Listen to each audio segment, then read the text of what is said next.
All your thoughts. There you go. I think we are live now. I would hope we are live. There we go. We're live. Welcome to FPL War. And what a war it's already been. We're in week one. Should I say we're about to embark on week two. And week one was absolutely beautiful for me. Not so much for my co-host here, Double D, Mr. Expert, Mr. Dan Zigzag, guy right about FPL. I've got 77 points this week. That's not 77 points. Is actually a very good total, but unfortunately for me, as long as I get over 55, that's par for me, right? But unfortunately for me, I played my boy Ryan, one of my tightest brethren, who had the highest score of anyone in the Justice League. If you go through, my 76 points beats half of the people in the league if you actually go through individually. Yeah. But such is life, isn't it? Such is life. Oh, I'm sorry. You lost me when you said you had 76 points. Mate, you continue boasting with Chesnell, yeah. When I see you and get you in the headlock. Double on a normal week, 76 is decent, but that's what I'm saying. People are making tallies, bro. But everybody banged on the weekend, like everybody. No, but see, 77 points is good for a good week. But I mean, come on, like this is Dan we're talking about here, Mr. FPL. You know, this is the guy that does it religiously. You know, he eats, sleeps, drinks. That's it. You know. Some people. Poor show, bro. Poor show. Hang on. I didn't even know what I said. Don't worry, I'll get you there. So, D, why don't you introduce our special guest, mate? Come on. Introducing since you had such a shit week in FPL, I'll let you do the honors of introducing our guest. I'm gonna knock off my camera in a minute. Yeah. This is bullying. Yeah, this is bullying. Who are you, Faye from Love Island? Goodness me, right? I actually don't even know what you're talking about. That's the thing. I don't watch Love Island. It's actually good you don't, so you don't realise what I've just given to you. You're a bully, right?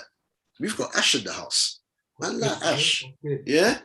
We met Ash through doing the Views TV, what Seb's thing, and Ash looked in. You saw what we're doing with our FPL thing. He said, "Yo, bring me in, man." He said, "Bring me in," and he basically said, "I'm going to show you how to play FPL." He said it with chest as well, innit? You get what I'm saying? So let's see if he matches it. That's what he said to me. DM, bro. And then he come in.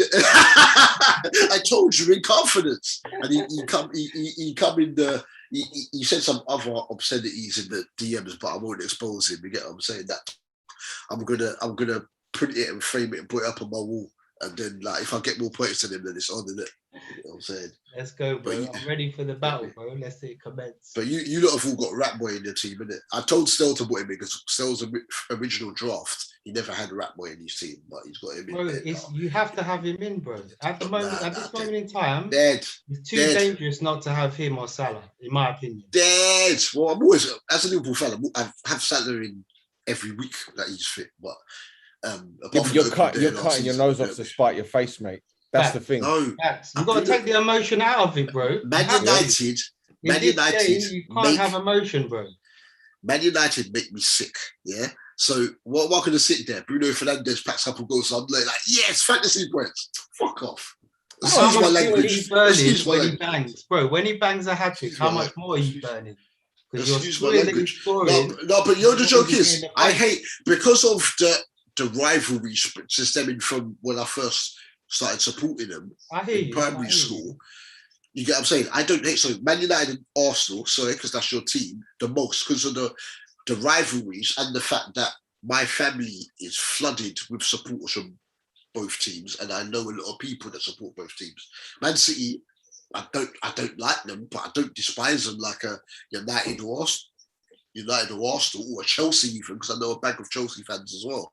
So here's what it is. I didn't used to pick Man City players either. I've only once or twice even picked Everton players, because apart from me and my people getting racially abused by their fans back in the day, I don't know if it's games for you, bro. You can't. No, but bro, I can show you my points. I still get hella points. Okay. Even without them. That's the point that I'm trying to make. This season, the jig might be up this season, but I've been doing my thing. There's still 37 weeks to go. Well, do you normally like win your mini leagues or come in and around that sort of? Quite high in them. Not always. Quite high. Do you hear that? Quite high. I never hear wins.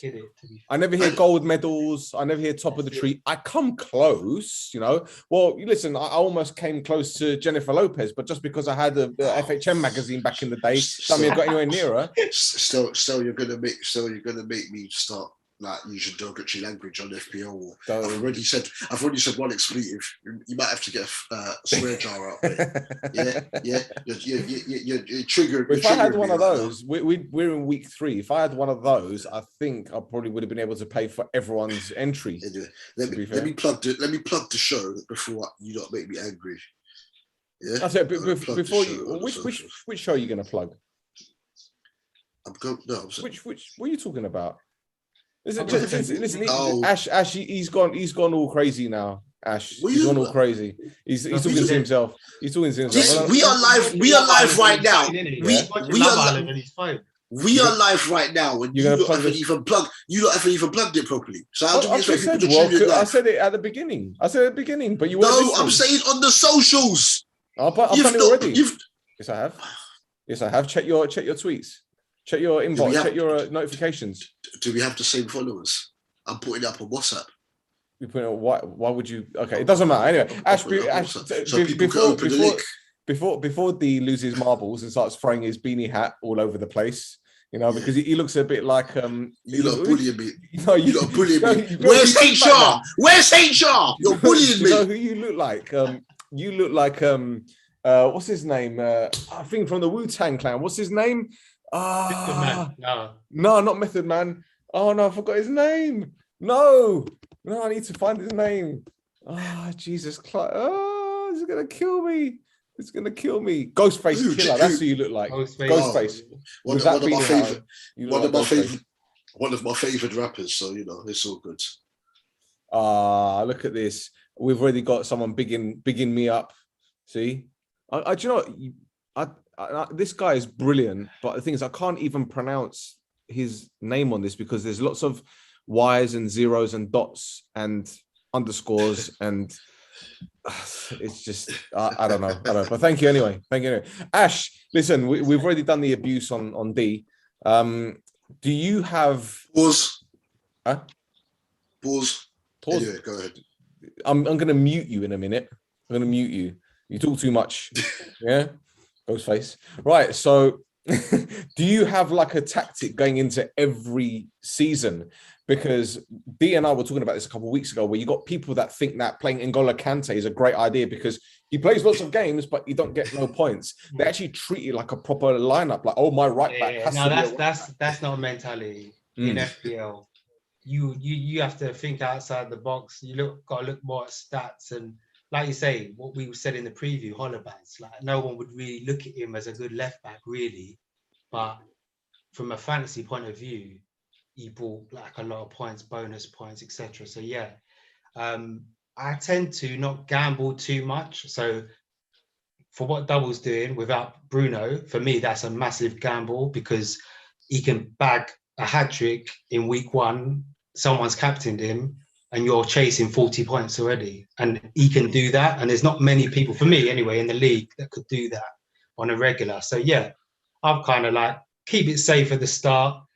Obviously, there's a lot of players everyone has, I think as well, where on Twitter and just the sites now, a lot of people talk about the same things. It's almost like a template team. So I kind of go with the grain to a level at the start, have a few differentials. And yeah, that's kind of my tactic, to be fair. So my differential, I think mainly this week was probably, I'd say Barnes, which didn't work out, Greenwood, who I think as long as he gets time, it's going to have Greenwood worked. It's just all dependent on Ollie, really. I think if he plays him, which I think he should do, because I think he's quality.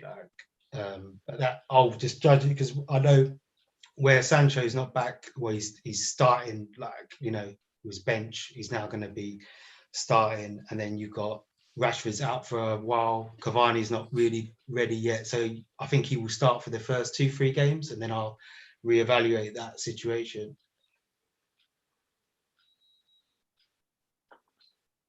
So I was waiting for D to jump in because D has always got something to say when it comes to. I'm keeping my mouth shut. I've already been told I'm talking too much. I'm not saying the words. I'm not saying the words. Looking getting all touchy. Your question was to Ash. Your question was for me. Well, I thought you might have something to add, but the thing is, what I've noticed is that you know, obviously you can look at other people's squads and all that kind of stuff, and you're seeing usual suspects, and they're appearing more frequently in people's teams. Like, for example, there's always, more often than not, I've seen a lot of Salah Fernandez combinations with Danny Ings and Antonio. Yeah. And I'm thinking, Jesus Christ, like, have their prices been set intentionally so that they're selected most because of they're going to be popular? I mean, I haven't been playing FPL for a long time, so I can't turn around and say like, oh well, you know, there's been a big change in their prices, and this. I saw Aubameyang for 10 million. I'm thinking, who wants him for 10 million? I think it's kind of geared with Ings and just Ings and Antonio. They're quite injury prone, so I think it's looked at as like, you know, their kind of price tag evaluates that, if that makes sense. So they're kind of bearing in mind that, you know, Ings might get injured. So it's a bit of a punt because, you know, you might have to take him out next week because he's got chocolate hamstrings, isn't he, Antonio? So at any point they're going to go. So yeah, that's how I think they look at the prices. But yeah, that's that really. The pricing is a lot based on their performance last season. Mm-hmm. That's taken into evaluation.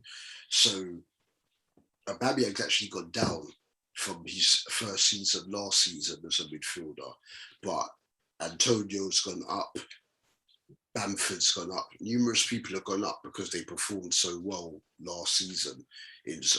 That's in regards to how the pricing normally works. You always know with promoted teams that most of their players, unless they manage to pull someone from a bigger club, they're going to be the lower price players in each position, obviously because of the fact that they've just come up.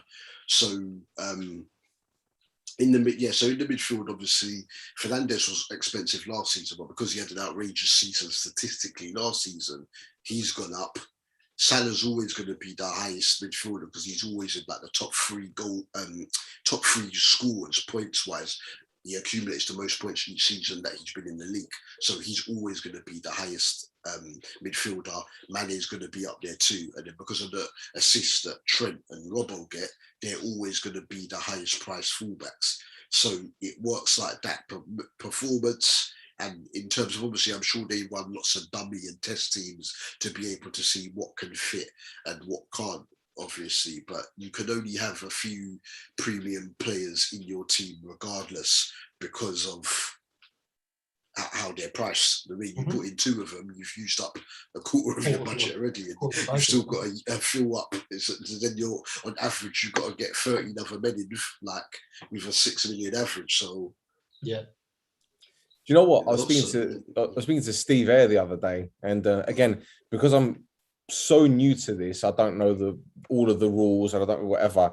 He goes to me, well, if one of your players doesn't get selected, if one of your players in the first team doesn't get selected, the points go to the first outfield player on your bench in the list. I'm like, what the fuck? I didn't even see. Like I said, I don't know these things. So that's what I'm saying. Doubles really help you out there, mate. Do you know what I mean? Well, I said it in week one, Ash. Obviously, it was a lot of information that was going to be said. I said it in week one, so I said that make sure your bench has people on it that are going to play, because if you get something happens with your team, the first person on the bench is going to come in. I said that. I know you were busy looking around because there were comments on that, but I said it. Yeah, that's probably what it was, because I was too busy focused on people saying that you look like Ghostface Killer. But, oh my God, here we go. HR! Where's HR right now? While you're talking on prices, I think something quite key in the early weeks, where obviously someone like changes price by 0.1, you may as well call that 500,000. Do you see what I'm saying? Because as soon as it goes that completely wrecks the budget. It completely wrecks the budget. It wrecks your whole budget. So that's what I'm quite diligent on, just keeping an eye. Antonio's gone up already. Yeah. The only way you can kind of rectify that is if, and it's an unlikely scenario, if I say, for example, Antonio went up to 7.7 and then you decide to sell him, you're only going to gain half the value. So you're only going to gain 100K. But essentially, if Antonio's gone up 0.2, it's unlikely you're going to want to get rid of him because he's doing well. So you're not really ever going to get that 0.1 back. But as soon as you lose that 0.1 from a player going down, you see what I'm saying? Then it's 0.5 essentially. Yeah, you know what I mean? Yeah, exactly. You've got to keep an eye on that. And if there's sites for that, you must know as well. Yeah, FPL statistics and stuff. You can go on that site, and that tells you kind of the night before. It kind of gives you a percentage of what's the chance of the player going up or down. Yeah. I would suggest to anyone the early weeks to keep an eye on that. Yeah, the Chelsea defenders are very popular at the moment. So Marcus Alonso and Trevor Chalobah have been brought in by a lot of people. Alonso won't stay though, will he? Chilwell's going to jump in there soon, isn't he? But when you're playing wing backs, Alonso's perfect for it. When Chelsea won the league in the 16-17 season under Conte, he got a ridiculous amount of points because the goals, assists, and then the clean sheet points on top of that. So you think he's going to he'll get rotated too much, don't you think, with Chilwell? Probably, but I'd say play wing back as well. I know you mean attacking wise, Alonso's better, and he's got the set pieces in his locker as well. But it's I don't know. I think it's too much of a. But it's a risk fantasy wise. It's high risk, high reward if you do get him in, because when he will get points because he doesn't care. He doesn't care for defending. Sometimes he will get points. So people will believe that Chilwell's the more rounded player, but from a fantasy perspective, if he's going to play, Alonso's going to get you points. If Chalobah's going to stay in that back three, which is why Tottenham are trying to get Kurt Zouma now, Chalobah's only 5 million, which for a Chelsea defender is outrageously cheap. So it's all about a lot of luck is involved in this. A lot of luck. You know what I'm saying? So that's why I don't really touch City players, bro, because I had because you never know. Pep Roulette.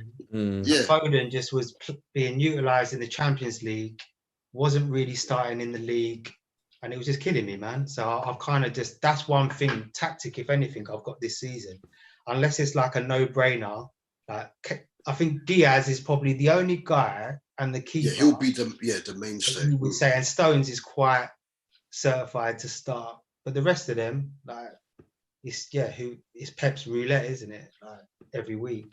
Yeah, you never know. But when you do put a City player in, if they do play, it can be fruitful. It can be fruitful because of the amount of points they're going to get. How many points did you get this week, Ash? 101, I think it was. 101, yeah, excellent. All right, I'll tell you what, let's start with Dee's team then. Let's have a look at Dee's team and see where it went wrong. This is just brilliant. This is just brilliant. What do you mean? What do you mean? 1 minute. This is your team, Ash, isn't it? No, that's Ash's team. That's Ash's team. All type Malito locked in. Big up Malito. Well, I'm trying to get this fucking thing up, man. Hang about. That's your team, D, isn't it?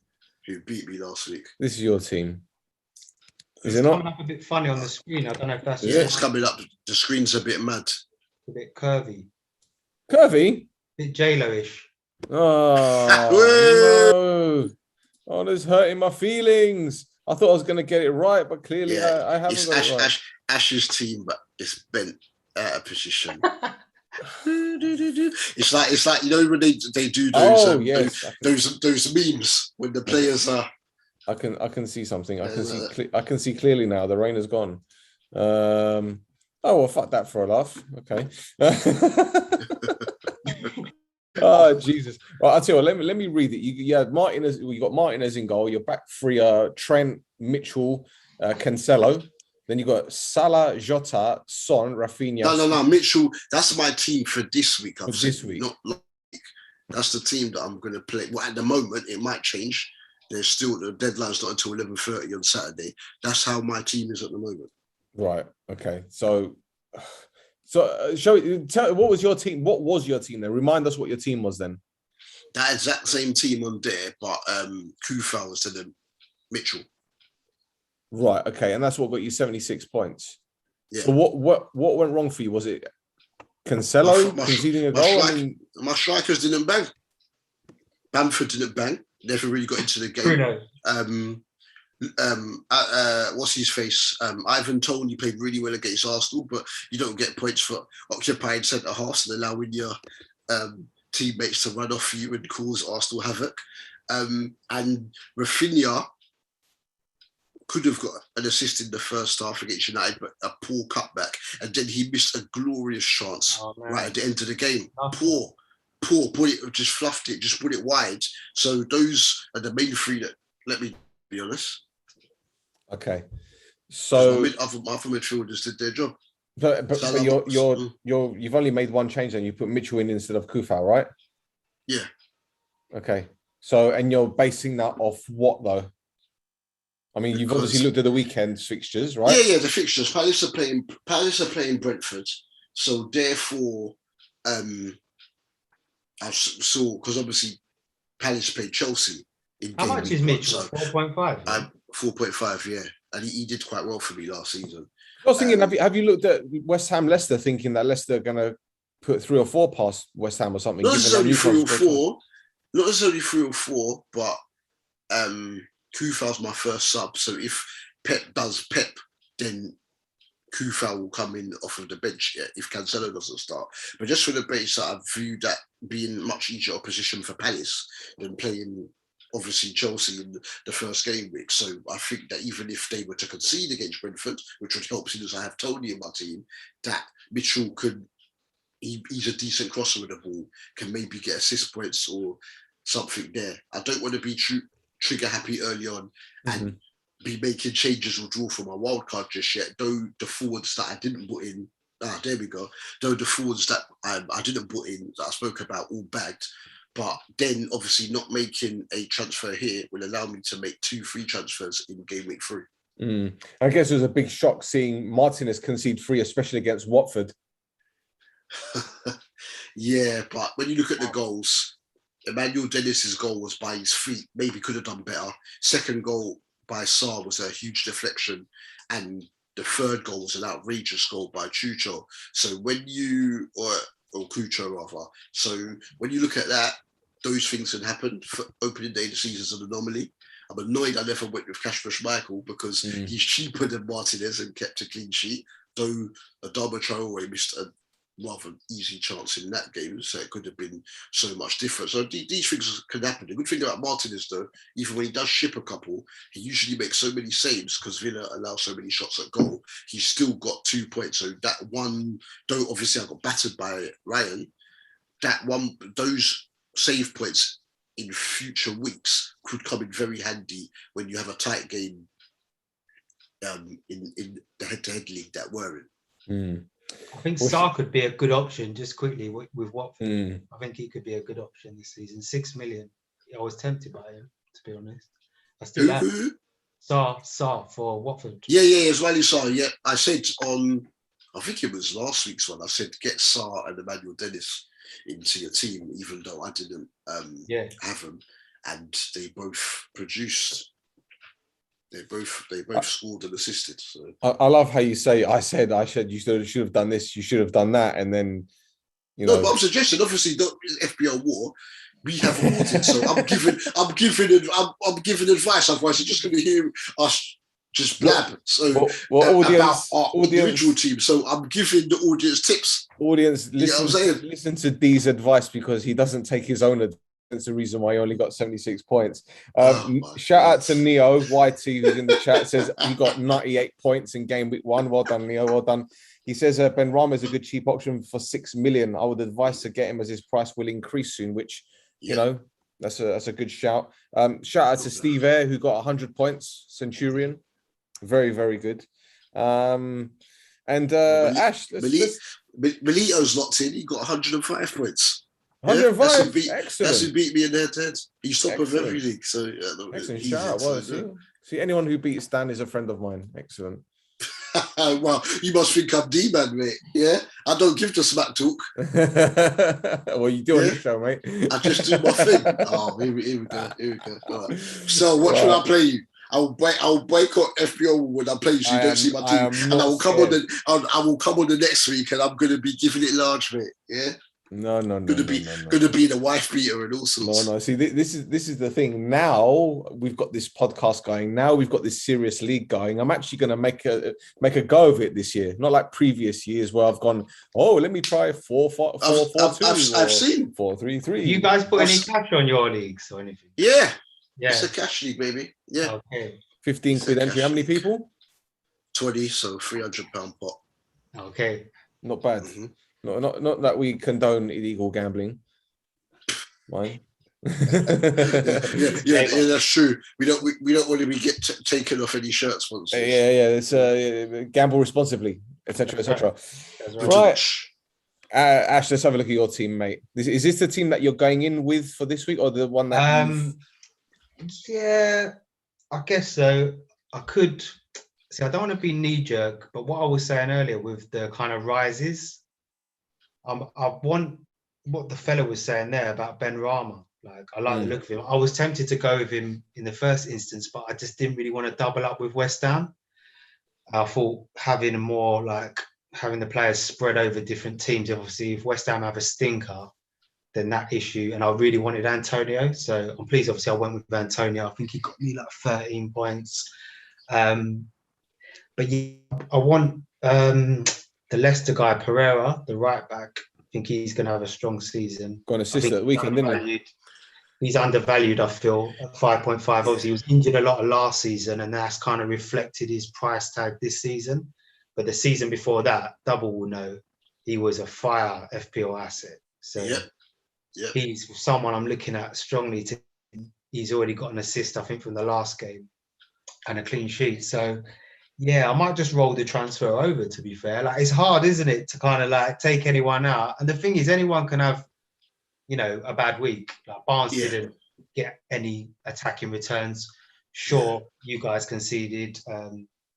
Shaw's got like 55% ownership, so it's a mad one. He could be someone, if he doesn't do something in, like, say, the first 6 to 8 games, I think a lot of people will transfer him out and get someone in around the 4.5 million. Yeah, there's so many options. Money to replenish their squad. Now you've seen the teams that manager have brought out. Now you can start to navigate and make better decisions. 100. The first day of the season is just an anomaly. Yeah. So, like you say, with Shabala, is that pronounced right? The Chelsea. Shabala. He kind of gets his foot in the team, then like everyone's going to jump all over that. 5 million. It's a no-brainer. They're ready. A lot of people have already transferred him in already. I was checking the transferred in players earlier. Zimikas is the highest defender transferred in, so his price has already gone to 4.1 million. I'm very torn on captain this week because me, it's like Southampton. I worry for Southampton season. They've obviously lost Bertrand, they've lost Vestergaard, they've lost Ings' goals. They're always vulnerable against big teams. We've seen like Leicester smash them 9.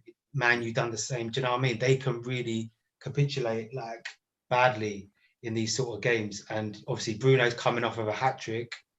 I feel like it's a good option. But then obviously Salah is this season is different to last, I think, as well, because you've got the home and away with the fans back. That factor wasn't really there last season.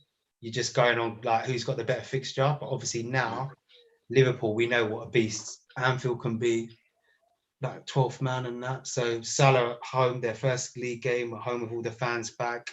And he's just obviously come off of like, a goal and 2 assists. So I'm very torn.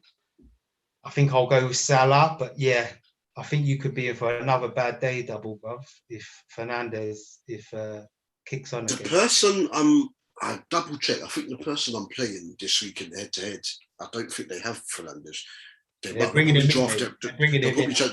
transfer him in. But in terms of money-wise, and that would probably mean they have to take a minus. But I'm torn with my captain this week, but it's between the 2 Liverpool players. At the moment, it's with Jota.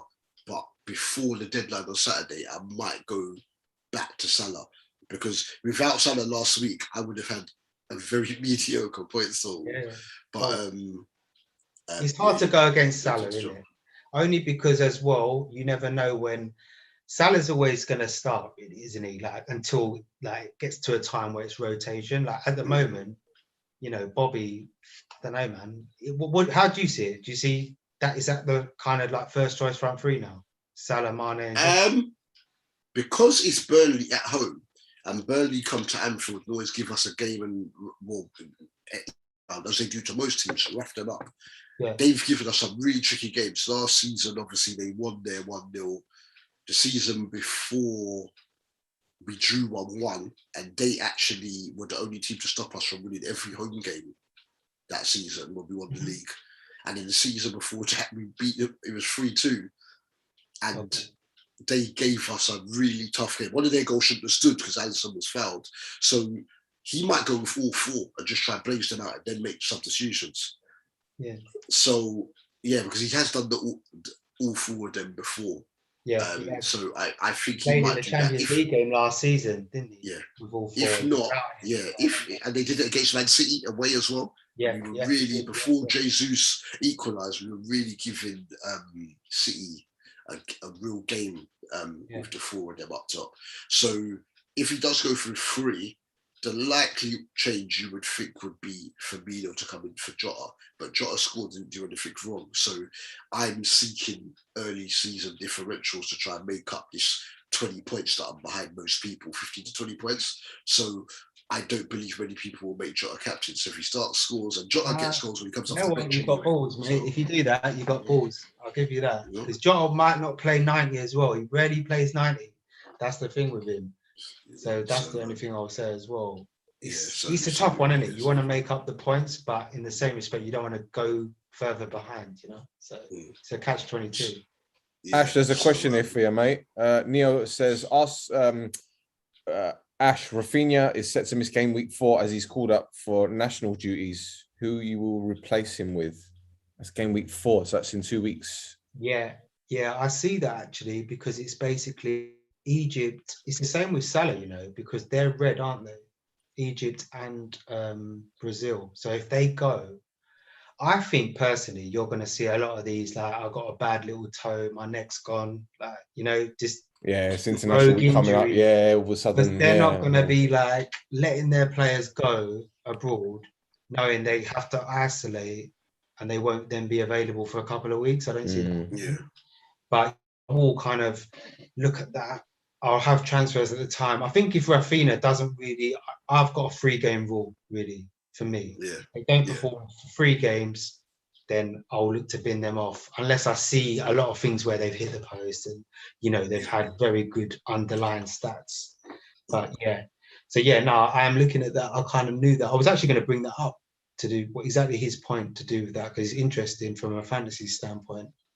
Well, we're going to see that the groups for the African Nations Cup came out yesterday.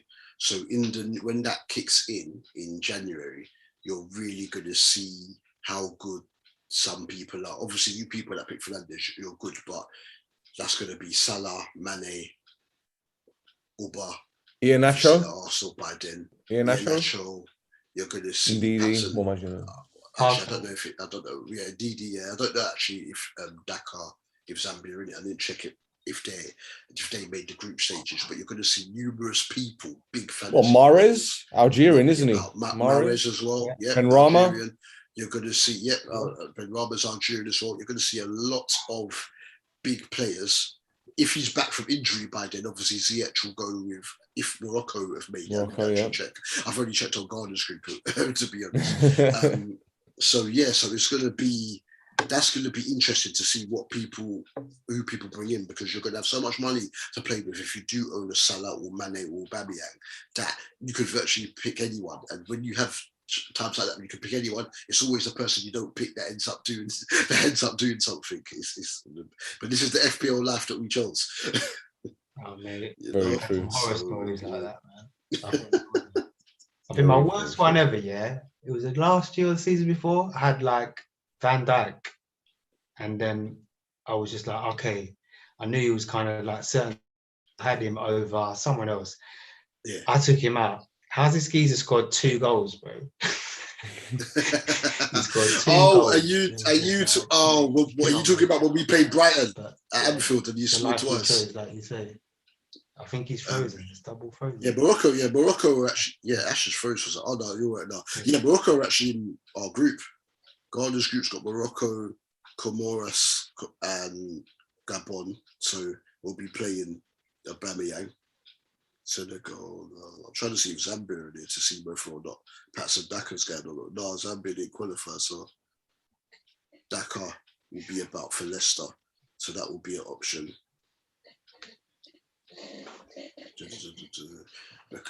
When is that? January? January to February.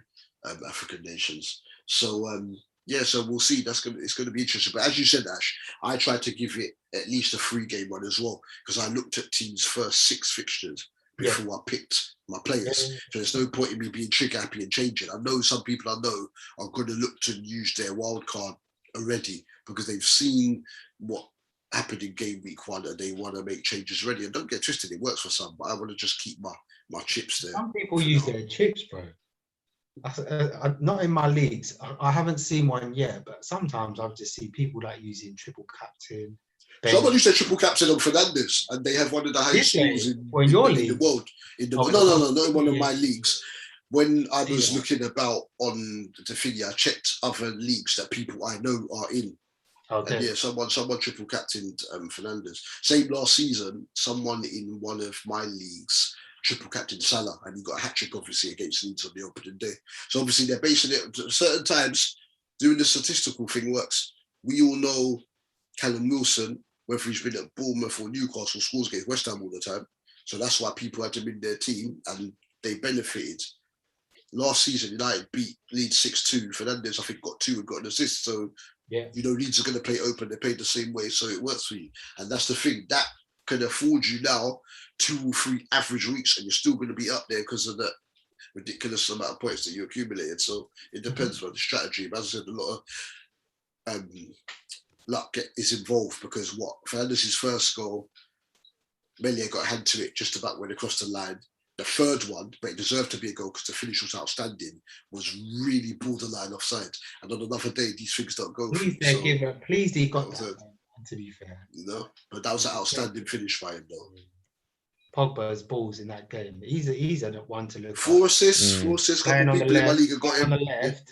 It just depends where Ollie was to play, but I think he loves McFred, doesn't he? So he'll probably play a lot on the left. Yeah. At the moment, Pogba's a differential. Until the guys come back, Rashford. He's a differential at the moment because not that many percent have got him in. But he only got 4 assists, didn't he? So only the 4, yeah. Only the 4. Well, that doesn't impress Graham Souness, so we don't care. Yeah, but Graham is not impressed. Yeah, 100 million players should be getting 4 assists. That's right. Thank you. Greenwood was star man. Greenwood looked wicked though, didn't he? So, the fantastic game.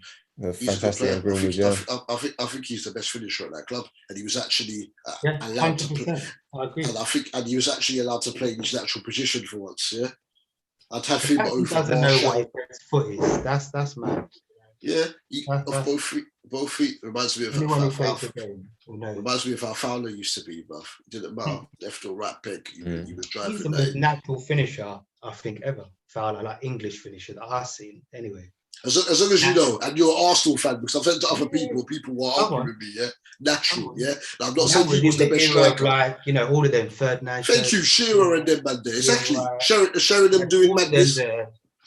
And he didn't really he was just in a bad era, wasn't he, really? He's just unlucky. He doesn't get his props. People rate Owen. They'll go Owen. We all know how good Torres was. They'll take them over him. But as I said, most natural. Not saying he was the best all-round striker, but just if you take finishing as an isolated attribute, Robbie Fowler was just outrageous. Well, when Fowler broke into the Liverpool team, what we're talking about, 92, 93, if not earlier than that? Yeah. England had just been knocked out of Euro 92. They had Alan Smith and Gary Lineker who'd retired, but then Shearer had come on the scene. Sheringham was doing bits at Forest, and then obviously Spurs. Sheringham was top scorer, wasn't he, in the first ever Prem season? Yeah, well, he scored the first goal for Forest, wasn't it? The first ever Sunday goal. That was. Yeah. Top right. And then he ended up joined Spurs against Liverpool. Thanks, though. Yeah, Jesus. He joined Spurs a couple of weeks later, but then But then they had like Ian Wright, Les Ferdinand, Chris Sutton later. Ian Wright is like people like Graham Taylor didn't like Ian Wright, you know. And then, but Ian Wright was a finisher. He was too much of a character. I don't know. I think again, being an Arsenal fan, I think he was hard done by. But you can understand it because of the competition for places. You know, there's a lot of good players. Well, look, Brian Dean was being called up to the England squad. You know, Dino scored the first ever Premier League goal. You know, and there were loads of strikers. I mean, if you go even forwards up to say Euro '96, England still had like an array of talent up front. But you can't pick all of them. Even Chris Sutton, wasn't it? Chris Sutton was good. Fowler and Collymore. Collymore. That season, that 95-96 season, Collymore was outrageous. He got 27 in all competitions for us. And the bag of them on his left foot, which was his weaker foot. But you know, so yeah, as you said, they're the bag of strikers. Andy Cole, Fowler, Wright, all undercapped at that level. Massively. 100%. Massively undercapped, you know, but it is what it is. It is what it is. So, still, did you put your team up still? No, I didn't know. Mr. 90 odd points. Did you go with Phillips still in the end? Because I was asking you a couple of questions. Did you go with him? Phillips? Mr. 90 odd points. Yeah. They'll go with who, Ash? Sorry. Phillips. No, you had him in your team in your draft. I think maybe last week. Maybe. So have you made any? Calvin Phillips. No, I took him out. I followed you. You made any changes? Yeah, I brought in Fabinho. I put in Fabinho for Phillips. Okay. Yeah. So that was the main change. Obviously, he came off the bench. But the thing is, I was thinking it's either him or Thiago that I wanted to put in. But I was thinking, well, I don't know what it is about Thiago. He's such a fantastic footballer, but he just can't get games, whether it be injuries, whether it be out of form, whether it be whatever. But Fabinho is always going to start ahead of him because he's going to be that, I hate using this term, but holding midfielder. He's not really a holding midfielder, is he? Because he's got so much ability. He's like a hybrid 6 and 8 hybrid. Yeah. It's exactly what you're saying with Thiago. He's not. It'd be the same kind of scenario of having Xavi as a fantasy football player because Xavi was always like the assist before the assist. He was just the playmaker, the dictator of the game. You know, sort of thing. How Thiago is. So he wouldn't be a good fantasy player. How much was Fabinho? So was he 5 or 5.5? 5.5. 5.5. So again, in the market, I should be paid for giving advice. If you look at someone like Mbumu at Brentford, for instance, they cost the same amount and they're more attacking, so they're more likely to get you points than me. Yeah, I mean, I always see. Right now, I'm thinking like long term because I know that eventually Simica is not gonna be playing for Liverpool as regularly. I think Robertson's back in training. Robertson's already training already, and he's running quite freely. I don't want him to start against Burnley still, but he's running quite freely already. Considering I don't think he'll risk him against Burnley. I don't think he'll. He looks spot on, didn't he? Tsimikas. He got tired because that's like his first Premier League start for us. But Milner had a go at him as well, didn't he? Took his eye off the game. Yeah. He's a good. Same happened in the Champions League game we played last year. Klopp was at him, but he's a good player and he had a really good pre-season. How much was 11 mil? It was quite cheap for an international. It's quite cheap for an international. So, but he's what, 4 Robertson won it 4 million or whatever. He's like 4 million on this. So, I mean, he's going to come out of the team eventually. So Amati's I'm going to put him in. In terms of moving forward, all right. I think the disappointing thing for me at the weekend was the lack of opportunities Bamford had in the game against United. And from I think that's a concern going forward because he's going to be a starter because he's their only really recognised striker. I know you can say Rodrigo is decent, but Bamford's Rodrigo deeper in it. So Bamford's going to be the man. But for 8 million, I think he's 8 million. I'm thinking about just bringing in Cavani in all fairness because he's back in training at United today. That's the mistake I made with Bamford, 8 million, because he had such a great season last season, 24 goal contributions. And obviously as well, he got a number of those fantasy assists as well, where he was the last Leeds player to touch the ball, whether he hit the woodwork or the keeper saved it. So that was more I thought he'd have a goal contribution, whether it was Opta registered or not. That's why I had him in my team, but he didn't. And I look and see all the strikers that cost less money than him that scored, that Antonio's. I got excited when Antonio missed his penalty, only for him to score later on anyway. Antonio, Ings is, which is say Price has Bamford, he scored. Wilson bagged. So many different people. Calvert-Lewin bagged. So I wouldn't be knee-jerk to get rid of Bamford, though. I wouldn't be knee-jerk. Oh, no, but even there, because that's still saying he's going to play. He's going to play. Unless he's injured, he's going to start all the time. Yeah, I just think that probably Rafinha is more undervalued on the game than, say, Bamford. So, and obviously, I think if he kind of like continues in the same reign how he did last season, he's only going to get better, Rafinha. I think he'll be a big player for Leeds. Yeah.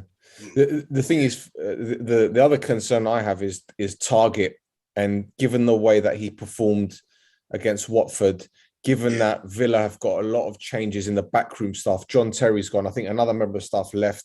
I'm thinking about their defensive side of things and how that's going to change. Fan, and he was saying that he's just literally hasn't really trained much, and I think he was just rusty because he's solid. Targett actually had a really solid season. Yeah, but he had a good relationship with Grealish on that side. Without Grealish there, that might change it. It's like, remember when Luke Shaw got that injury, and then he had a really good relationship with Depay, and then Martial, and then he got that injury, and he came back, and then there was other players playing in that position, and he just couldn't. It's important for a left-sided or right-sided fullback to have a relationship with someone that's ahead of him. So I don't know if Targett is going to be in my team long term. Cody I'm going to keep because he's the captain. He's going to play games, and they're not going to concede that many goals. Wolves. So that's my one. The only thing's a bit unknown with how Wolves with this manager. Obviously, if it was under Nuno, it's easier to kind of know. All right, they'll be solid enough. They always play with three at the back, don't they? Yeah. You know whether the guy's going to do the same thing. I know they're playing. Jimenez could be a good one to look at as well. He's undervalued, 7.5. Yeah. It's obviously how some players come back from these sort of injuries and they're just not there like mentally, because it's just like he's not wearing a head guard, which I'm a little surprised. He's not. Jimenez, which is because I've got a fracture. I really hope he on again. I'm surprised at that.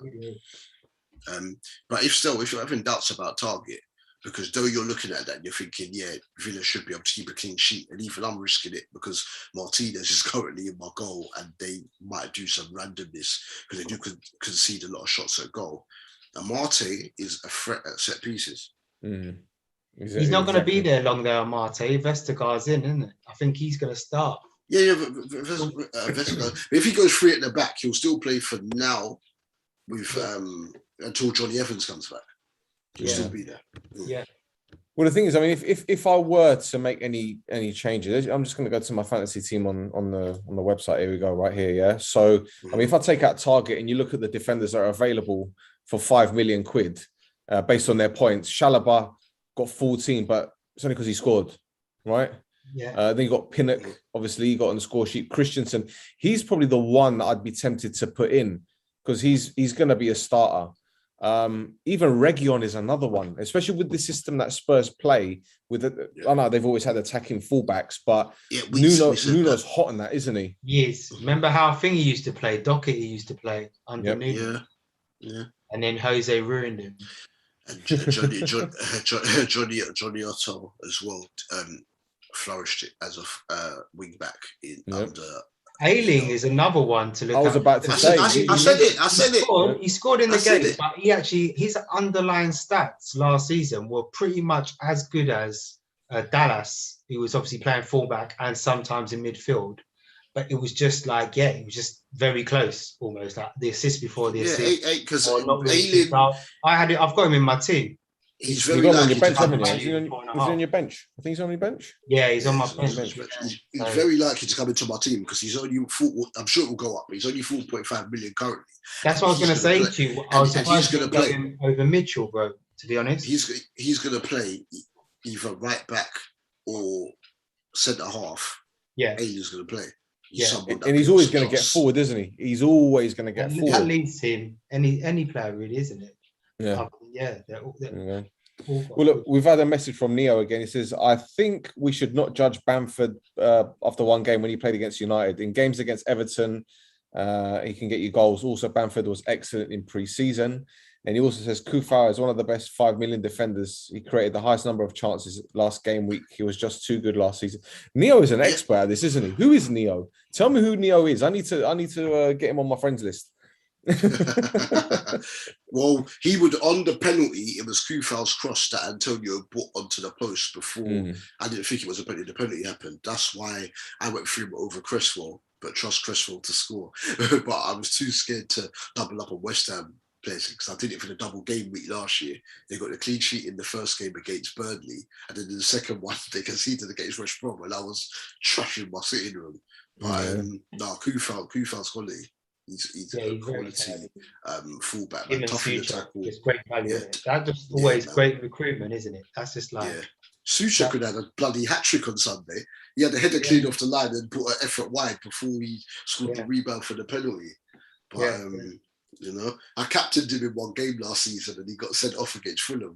I was on the floor. I was almost in tears. I was like, oh my God. I was like, how? Like a gamble with your captain, don't you? How? That's how you do it. When you're searching for differentials, that's how you do it, mate.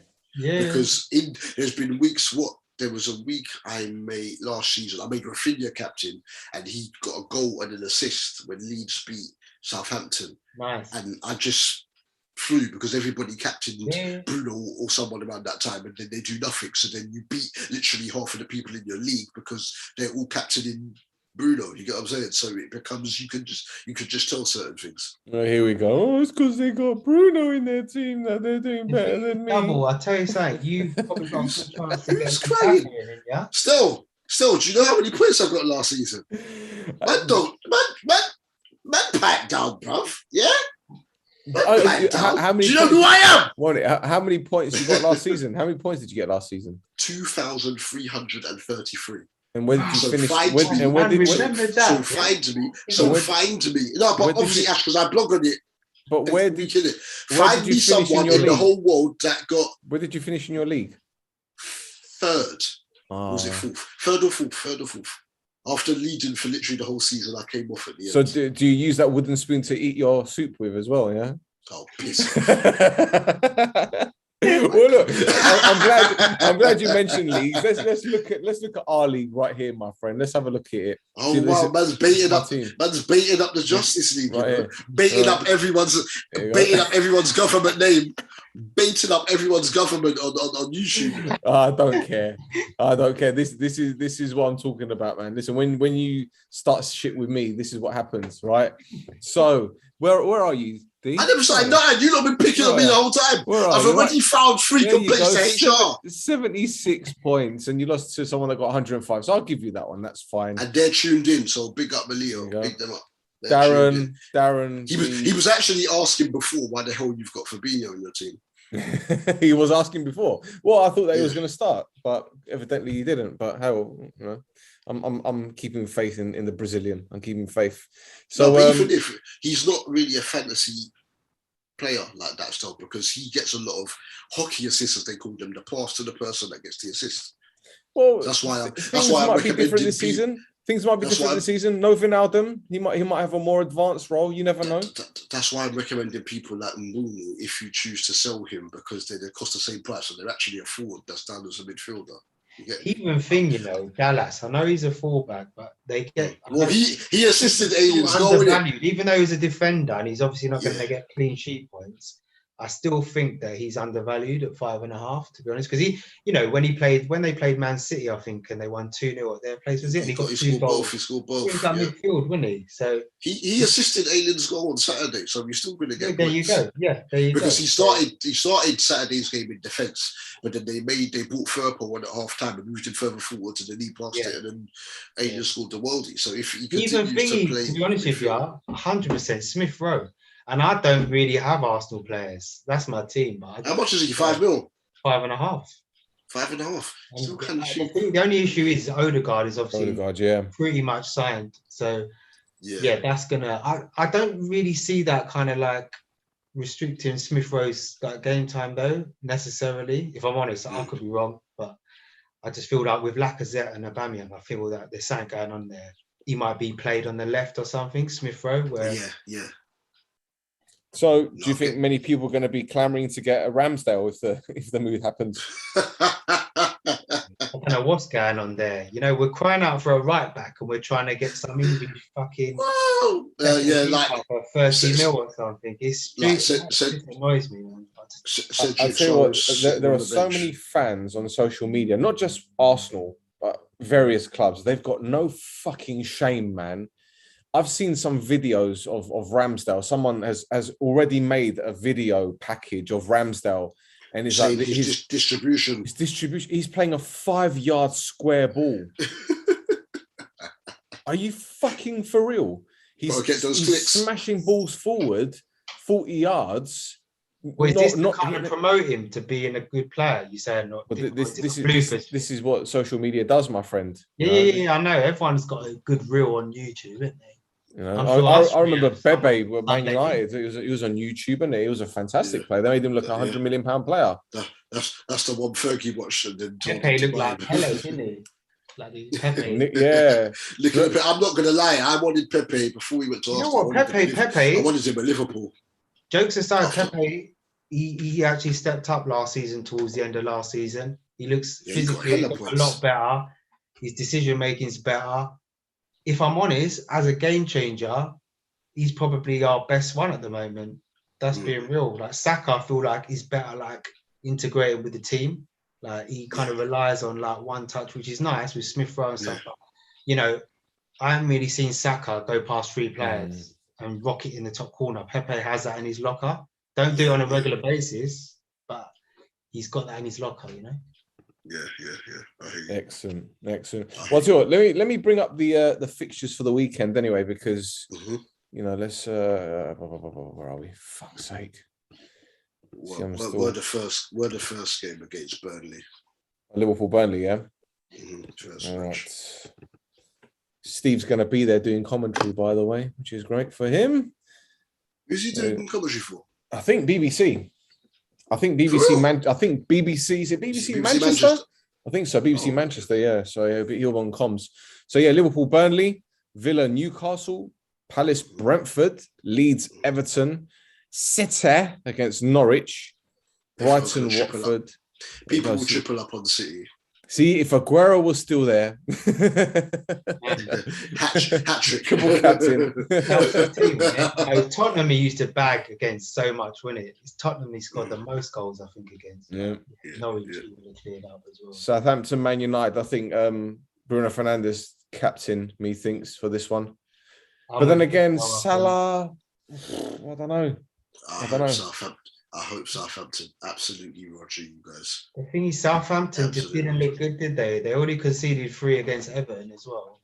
Best defender's gone as well. No left back. Yeah. Goalkeeper's a bit shit. So after taking you could be looking at a 50-point deficit double. After taking the lead. Because it's money, I'm more concerned. I don't want Bruno Fernandes in my team. He bags another hat. Take the emotion out, bro. I'm telling you. You finished still. What about Arsenal Chelsea then? Like, what are we doing for this one? Ash, what are we doing here, mate? I think if basically Gabriel don't start, then Lukaku's gonna have a field day. You know, there's no physicality. We saw what Tony did to bloody Ben White and Mari on Friday. So you think Big Rom's going to play? The most important thing for us if Gabriel's back.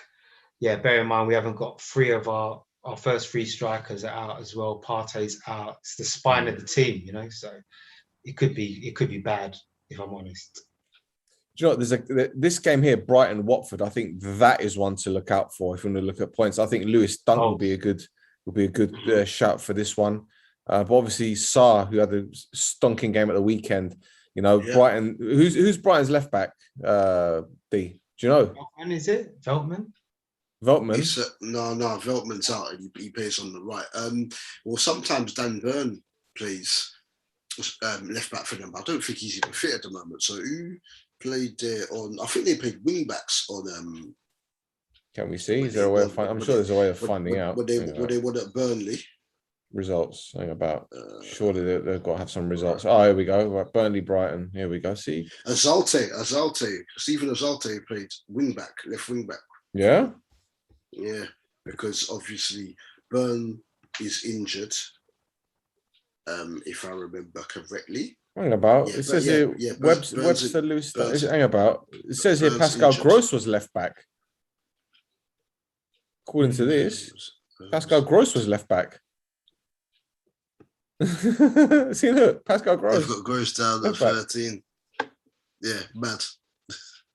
So Azarte came on. Did he come on? He came on. Okay, he started. So they've got him down at centre mid. Martin's got them in the other way around. They've got Gross where Azarte is. But yeah, whatever. I've just seen the goals from it. I didn't actually watch the game because obviously with I was at the cemetery. So flipping.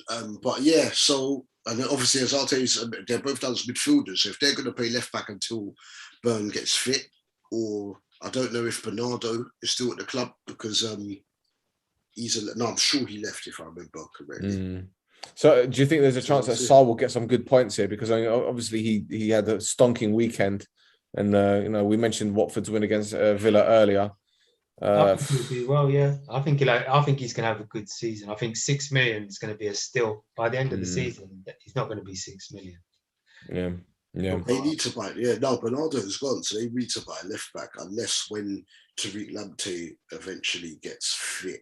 He plays right back, doesn't he? Right back, yeah. Yeah, but they've got the only left they have in their defence or senior defenders. Webster, does he play left back or the left side of his? No, Webster's a centre half. Yeah. Went as a centre half. Dan Burn either played left back or left sided centre half for them. So the thing is, man, I think Watford did so well to hang on to this kid because he was so sought after. Yeah, and Liverpool wanted him, didn't he?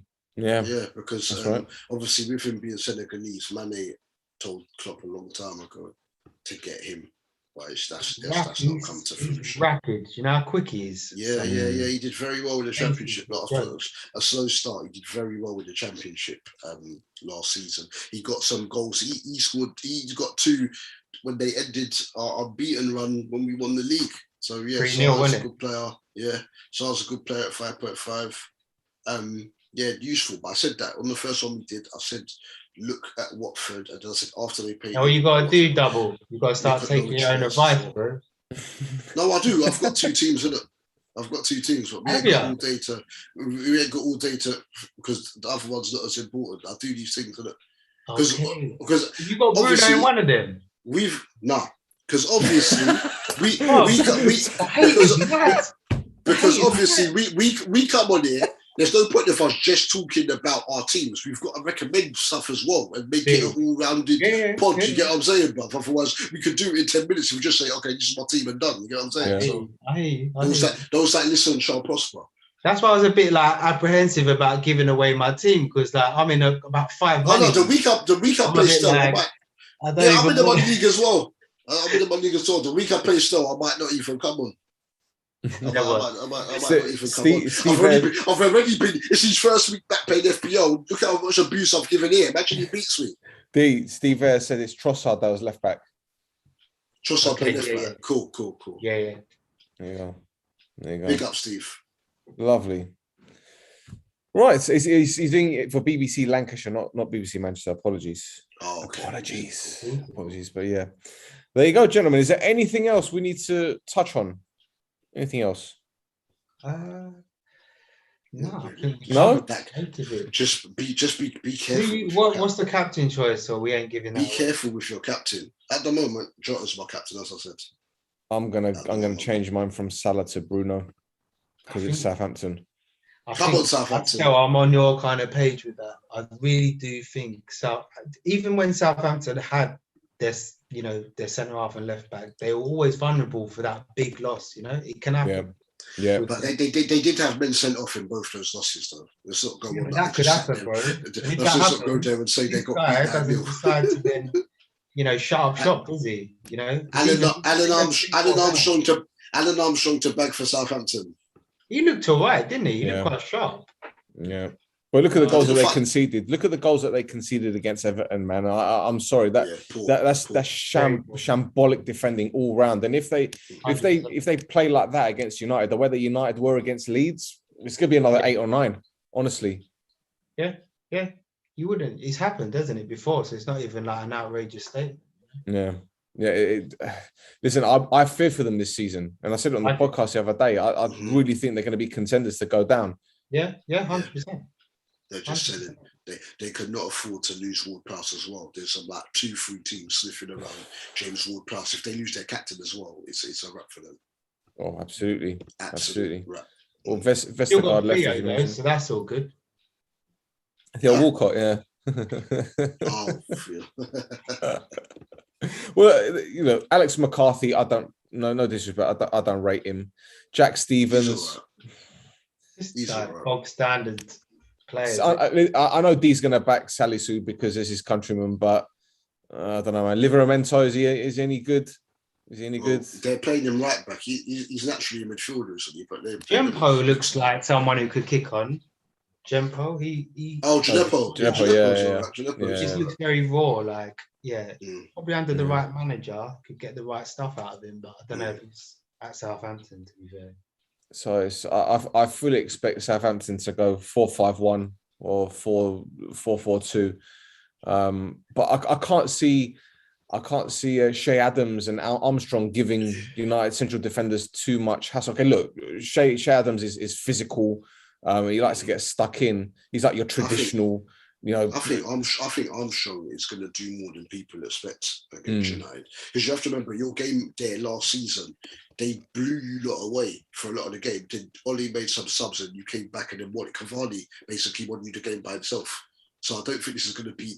I think Southampton got struggle this season. I don't think it's going to be. I could be wrong, and I hold my hands up if next week I am. I don't think United. I expect United to win, but I don't think they're going to rack up the numbers that everybody's thinking. To be honest, I think Southampton are going to press them high and cause United more problems than people expect. Yeah, but if you look at Southampton's goals, they were United's mistakes. United handed them those goals. When you lose half your back four as well, one of them a free kick. Listen, you're conceding a free kick, knowing full well that you got someone like James Ward-Prowse that can step over the ball and put it in the top bin. I mean, that's just ridiculous. Why would you do that? Wasn't it the goalkeeper fucked it up as well, if I'm not mistaken? Or was it the previous season? I can't remember when David De Gea dropped the claim. I think near post, wasn't it? If I remember rightly, near post, and De Gea pushed it, and he's when his hand got on the ball. Poppadom hands. Yeah, probably will, but I don't know if they're going to clear up people expect. Listen, as I said, the way that Southampton defended against Everton, right? That's shambolic. They need to work on that shit. But whatever, it is what it is. As I said, my captain will be Bruno Fernandes because of the opposition. I'd be tempted to keep Salah as captain against Burnley, but if it's going to be a Burnley side that goes to Anfield and sticks 10 men behind the ball and kicks lumps out of Liverpool, then there's going to be issues, Yeah, no, I agree. I think that risk-reward sort of thing, going Bruno, is it's very worth the punt, if you see what I mean. I think, Salah's obviously got the home fixture, which, like what I was saying before, with the fans coming back, that brings a whole new dimension to it as well. That's kind of why I'm a bit torn. I think if last season, where the fans weren't there, is for me like no-brainer, I'll go Bruno. But with Liverpool's first game, I'll flip a coin probably and fuck it up on Friday. It's a huge decision. It's a huge decision. You ain't got a decision though, have you, Double? No, I'm saying for you guys. I'm just for real. Guys. All this call you lot are giving me. If I come over both of you, do not ever get me back on this podcast. One week, man, they're talking like we're 30 my internet. Do not chat for me. I will be in your nightmares. You know what I'm saying? I will be in your nightmares. Do you know what? You know when those old wind-up toys. Yeah, he used to twist them, and then they just that's you right now, right? But I'm setting you up for Saturday, because when you go to that show on Saturday, and then B-Man gets his hands on you, this is going to be tame in comparison, mate. Not really, because D will do that anyway. Even when I was top, he was still talking. I handed him the lead last season by beating all the people that were around him. Yeah, but do you remember you gave me his new number? I'm just going to message him now and say, your mission, should you choose to accept it Saturday, is to see if you can get D to get really fucking pissed off. He needs no invitation to do it. When I was running a mock in the league, FPL talk was about 90 seconds. When it was him, man's going through everyone's fiction, 8-minute FPL intros. No, mate, when I was listening to your podcast at the beginning of the season, the season preview, and he was fucking like what's it called? Like a peacock with his feathers out saying, I was top of this league and top of that league. I was top of that league.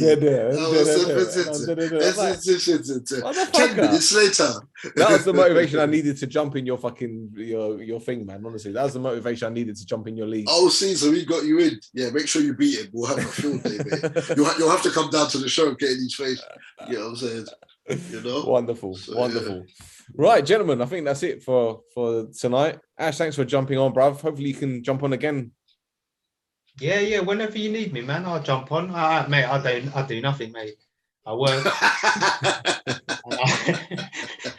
I look around for a podcast in an evening, mate. That's me. Mate. I'm about, mate. Just shout me. We've got him now. We just need to send him a shirt so he can hold it. Like a new signature, a new signing. New signing, baby. New signing. Shoot to the fence, baby. That's it. What's your socials, bruv? Boods49 on Insta. So BOODS 49 on Instagram. I'm gonna follow you now. BODDS. I don't even know my Twitter handle. I should get more involved in it. To be fair, you don't know your Twitter handle? Nah, not off the top of my head. One sec, I can find it. Isn't it your name? Isn't it Ashley? Yeah, it might just be my name. Okay. Yeah, Ashley underscore. Yeah, Ashley underscore Boodun. So BOODHUN. And you're part of the Views crew. There you go. Views TV with Semps and Patrick. Yeah. Me and him was going at it today, actually. When you see the P, see the T. Spurs, like I own how crap Arsenal are doing. How everything is a shambles. It's a shit show. But Spurs are in no place really to be saying they're that much further ahead of us, in my opinion, anyway. So yeah, we was going back and forth on Twitter, not Twitter, Insta today. So yeah, I think I'm on Views actually, maybe at the weekend. So have you seen that away kit of theirs? Say again, mate. Have you seen their away kit? Oh, he loved it, didn't he, Pat? He sleeps in that. What is it? Tie-dye. That's what it reminds me of, tie-dye. It's really weird because a lot of people, it's a very contrast view because a lot of people love it. Seriously. Not even just Spurs fans, to be fair. It looks like they put the wrong color. It looks like they mixed the wrong colours in the washing machine. No, man, what it is, it's like a navy canvas and they've got the paintbrushes and they dipped it in the paint, they just flicked it on against the fucking canvas. That's what it is. It's just all over the place. It looks like a lazy design, doesn't it? Yeah. But no, the lazy designs are the new Puma kits. Have you seen them? The third kits, the Puma ones. Oh my God.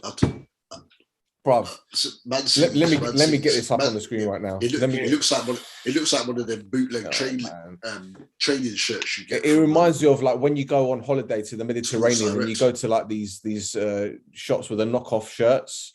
That's what they are. Oh my God. The only one of them, if you see all of them, the only one of them that looks decent is Valencia's. I'm going to send you all of them. Vile, absolutely vile. They should be ashamed of themselves. Hang about. Yeah, look at that. Oh wow! These are the new kits, the third kits. Look at that. They didn't have the club badges on. It's just the names. I'd rock the top, if that. Yeah, I'd rock the Valencia one. Bruv, it's a Pro Evolution. The kits. Maybe Gladbach, but yeah, that's about it. Man Blue. The Man City and AC Milan ones, they just couldn't be bothered, could they? Look at the PSV one. And what's this one down on the this one here? What's this one? I can't even see it. Fuck knows what that is. The Uber Eats, yeah. Look at the PSV one. I mean, that's. Oh yeah, isn't it Marseille? Yeah. Well, this one at the end on the far left hand side, win line, the pinky purpley looking one. Because I saw Dimitri Payet in one of their kits earlier. So God. Oh no, it's not. Sorry, it's not. Marseille's is the Marseille's the blue one. Fourth one, yeah, the fourth one in. Yeah. But the first one on the Valencia one's not bad, to be fair. The Valencia, that's what I was saying. The Valencia one's the only one that I'd rather. But that's because it doesn't have a sponsor on it. But the thing is, a lot of these La Liga teams now have a sponsor. So they're going to have a sponsor. It's going to be like a gambling company. Because they're not allowed to have any gambling companies. So, what is the deal with that then? Why are they got the team name on the shirt? That's never the case, is it?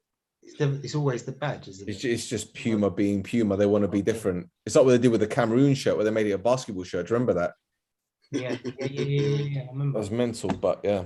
Anyway, D, promote your shit, mate. I forgot. Promote my shit. I don't think you'd like to smell it. Anyway, right. At Double D, DUBULDEE on all platforms. And I am part of the D&D Footy Factory, of course, at DD Footy Factory _ on all the socials as well. And we go live on a Saturday morning at 10 a.m. on Top FM 95.5 in London. But you are probably best off listening into it on the TuneIn Radio app. So download that and get locked into On Top FM on Saturday mornings at 10 o'clock.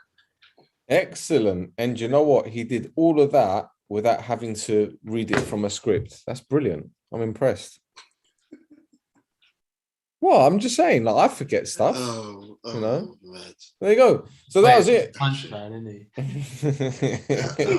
he? See, he's in South London. He ain't going to be able to come all the way up here. He ain't going to come all the way up here. That's what you think. I'm outside your house, mate, with a cracked Heineken bottle. Now I'm playing. Well, the window's open, so you're more than welcome to come in. Y'all get any food in there? I'm hungry. I'll put the kettle on, mate. Don't worry about it. Fucking hell. Right, that's it for another edition of FPL Wars. Thank you, D. Thank you, Ash. Give us a follow on Twitter at Shoot the Defense. If you like this, hit that subscribe button. Tell everyone that you know that likes FPL. Tell everyone anyway, because we've got some top interviews on this podcast. We've got some great review shows.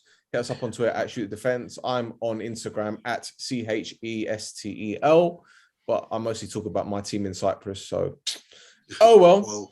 But there's been new additions to the Shoot the Defense media network before we go. Fuck me, yeah. How many? Because it's the return of the Euro review with me, coach from Free Midfield and Yannick J, original member of Shoot the Defense. First episode is up in the new season. PSGs, yeah, that's right. PSGs is up, and also as well, Man Knows Football is of the Shoot the Defense media network now. It is. So we now have. How many do we have? We have the normal Shoot the Defense podcast I do with Rodri and Steve Air. We have this. No Choftes. We have the No Choftes on one of your podcasts. We have KV. Night Vision with Leon Knight. We have Shoot the Takedown, the MMA podcast. We have Ukrafoot. We have Gate 7. We have the Estonian Football podcast. We have the D&D Footy Factory. Come on. There you go. We've got Low Limit Football with Roberto Rojas and Joe Gello. We have the Hungarian Football podcast. We have From the Shed End. We have Man Knows Football. We're going to have... What's T-Dot's on? From the Shed End. And I'm going to announce it now. From next week, we're going to have Nima Tavali's Inter Milan podcast on. Come on, my team! They're Missouri, baby. There we go.